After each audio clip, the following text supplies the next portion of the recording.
This is nasty. Oh! Fucking failed attempt. Summit! As budding alpinists, my brother and I had always thought it'd be great to make a first ascent someday, but this was only ever really a pipe dream. The idea started seriously forming in the first lockdown. So how the hell do you climb a mountain that's never been climbed before? Where do you even start? With little to do in the long lockdown evenings, we spent hours poring over expedition reports from every remote corner of the globe. Searching for an objective that looked attainable for a team of 2 with a limited budget, we quickly realised the huge potential in Central Asia, particularly in Kyrgyzstan. After researching various sub-regions of the Tian Shan Mountains and contacting previous expeditions, we settled on the Ascent range. Having only 3 known visits by Westerners, Gottfried Merzbacher in around 1900, and 2 climbing parties in the last 20 years, the area was ripe for exploration. Soviet maps indicated an unclimbed peak of around 5,140 metres. Google Earth and other topographic maps showed a much lower mountain with a flat ridge where the summit should be, and Google Maps had some clear anomalies with 3 featureless ovals covering the northeast ridge we planned to ascend by. A previous expedition had seen the peak and reported it was probably over 5,000 metres, and possibly the tallest in the range. This mystery was too good to refuse. What was actually there, and how tall was it? We booked our flights from Stansted to Bishkek and made our final preparations. After getting a lift into town from a knackered minibus swerving between livestock and rogue cyclists, we visited the Osh Bazaar for our last few supplies.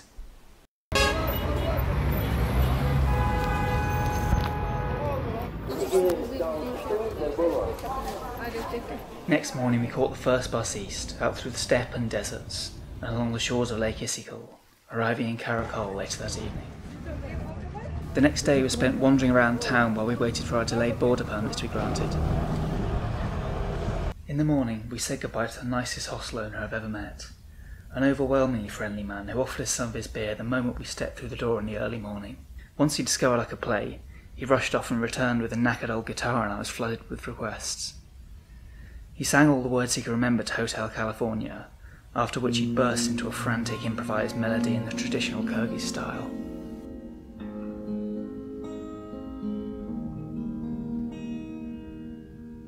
We were picked up by Adar, who drove us through the shepherd's country and along the narrow dirt tracks of the mountain pass, through a military checkpoint at the border zone with China, which we couldn't film for obvious reasons, and down into the abandoned Soviet mining town of Engelchek.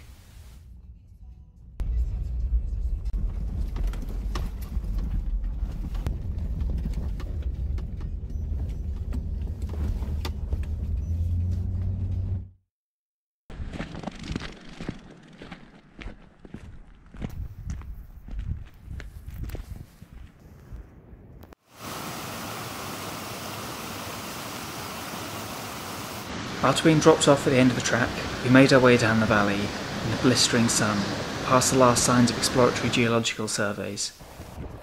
Progress was slow, and we were unable to find a route down to the river canyon, so we set up camp on the barren slopes above.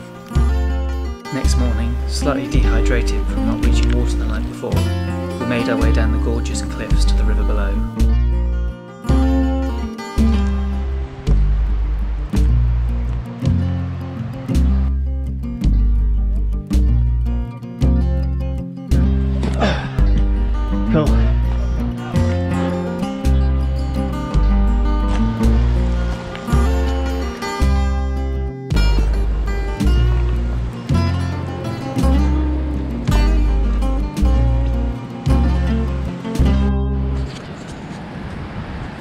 Following a mountain stream, we'd finally made it to the bottom of our valley. Making our way up through the woods, signs of wolves became increasingly common, as did remains of dead ibex. After crossing this perfectly stable fallen tree, we carried on up the river, along sheer cliffs and steep scree slopes, until we found ourselves in a dense thicket of thorny bushes that filled the entire valley. Moving from dawn till dusk, we covered less than 5 kilometres.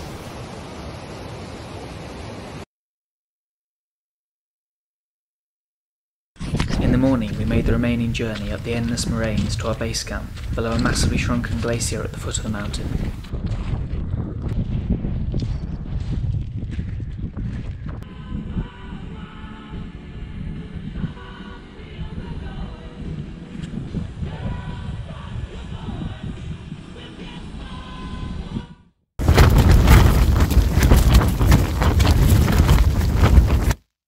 Finally the day had come. We'd make our way up the glacier, and the one behind that. Then we'd follow one of the 3 obvious gullies and ledges to the ridge. Depending on which looked safest, that's where the real climbing would begin.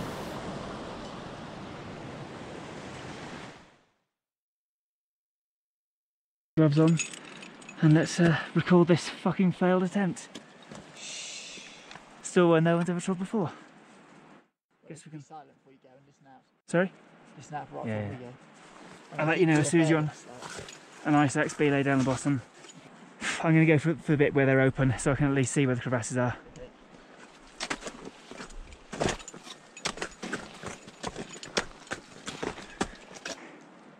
Right, I'm blitzing it down. Okay, I'm going to keep you a fair bit of slack. Yeah.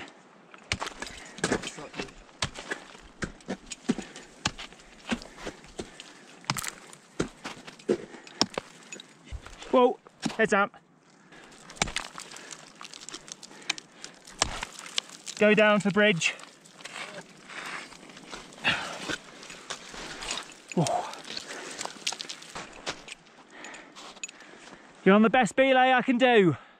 I'll keep you tight.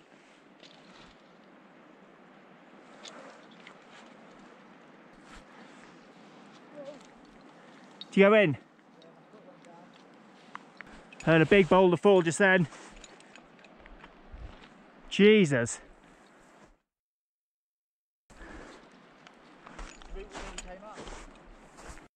There was an air of disappointment as we headed back to camp. We were glad to be away from the constant rockfall that had turned us round, but we wasted all this time, effort and money on a failed attempt. We were exhausted and confronted by the reality of the dangers on every side of us, but we didn't want to leave empty-handed. We hadn't climbed what we came here to, but we'd studied every inch of the mountain range before we came. We could still make a first ascent, even if it wasn't the highest peak around like we'd hoped for.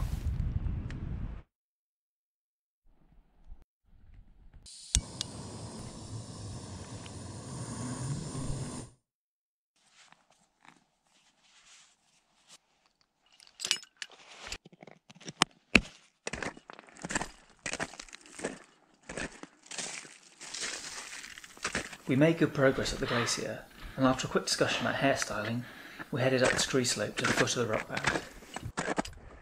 You should dive, it's noticed it all the time, it's really good. Is it? Not trying shit, I think you look much more attractive right now. Oh, thank you. Even though you're out in the mountains, you're disgusting. I think you look quite good. Thank you, I'll bear that in mind. Big boy there. Big boy. Right, I'll line up.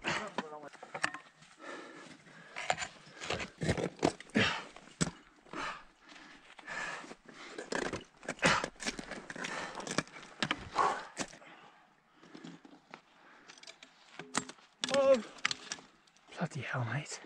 It's all these holes are flaky as fuck, mate.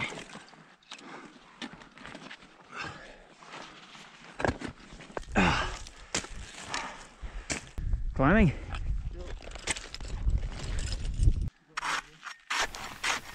When we reached the ridge, we were met with an enjoyable but slightly nerve-wracking pitch of steep ice covered in a thin layer of semi-stable snow. Climbing! And back down onto more solid ground.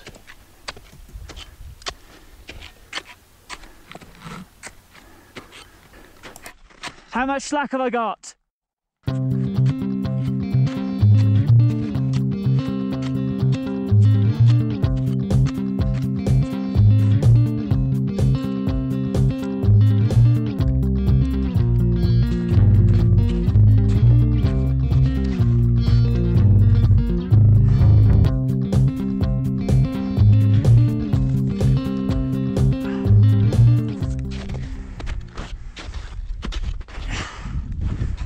Climbing down! Climbing down!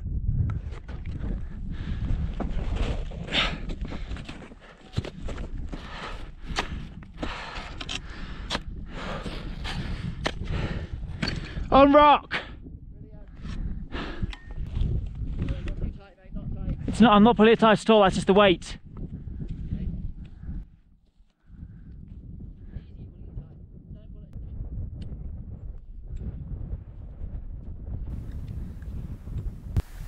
The climb continued on, up and around a series of icy ridges broken up by the occasional flaky, fractured lump of rock. This went on for hours until we reached the last patch of ice before the rocky summit.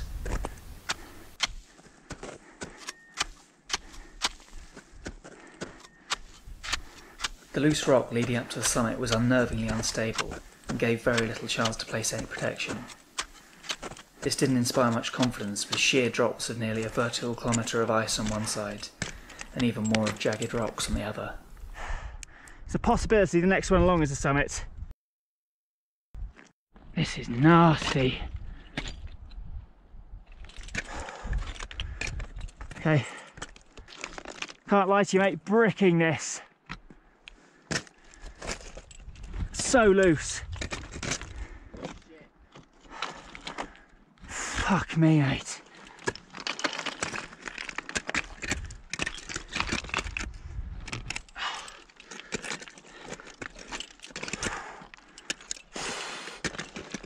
Not nice.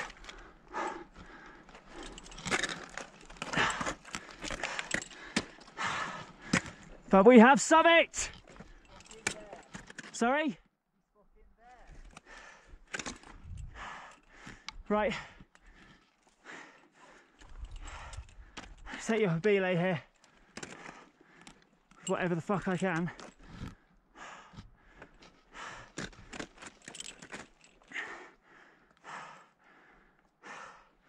That was horrible.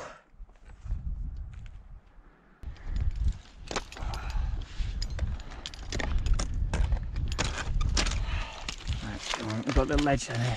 Oh. Yes, mate. You're not even paying attention with the video. This is our summit video. What do I say? I don't know. What do I say? Fuck this, haven't we? Too tired to be elated right now, but we've fucking made it. Give us a scream! Now we just need to make our way back down safely, even if we fucking belay each other.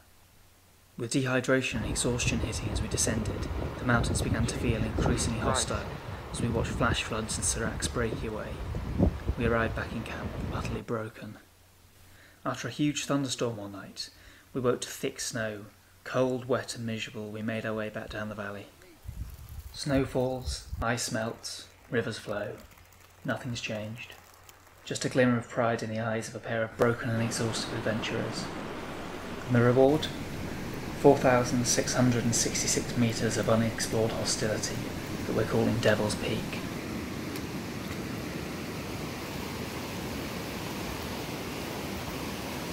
So how do you know it's never been climbed before? You can never be 100% sure. Hillary can't be sure Mallory didn't summit Everest first, and Mallory couldn't have been sure a Sherpa didn't summit before him.